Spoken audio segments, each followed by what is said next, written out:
පින්නතුනි මේ යුගය පුදුම විදිහට අපේ නේ සමහරු කියනවා දැන් මේ තරුණයෝ බණ අහන කාලේ කියලා නෑ. එහෙම එකක් නෑ. පුංචි එකාගේ ඉඳන් අපේ වයසක අම්මා තාත්තා දක්වාම ධර්මයේ ශ්‍රවණය කරනවා.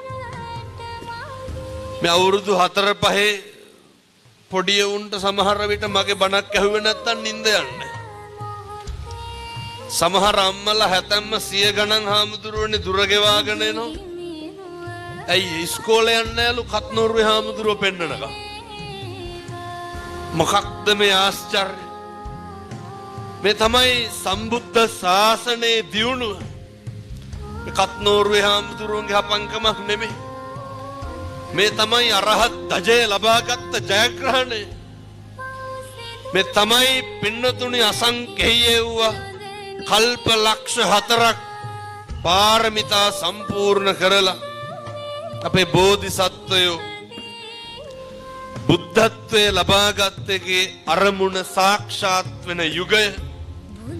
මේ තමයි මහරහතන් වහන්සේලා එදා වලගම්බා රජුරුවන්ගේ කාලේ 12 වසරක් පැමිණිතියා සායේ තියෙන කොටත් ක්ලාන්ත හැදිලා වැල්ලේ වැටෙනකොට දඹර ඇගිල්ල දික් කරලා වැල්ලේ ධර්මයේ ලියපු එකේ අරමුණ මල් පල ගැන්වෙන යුගය.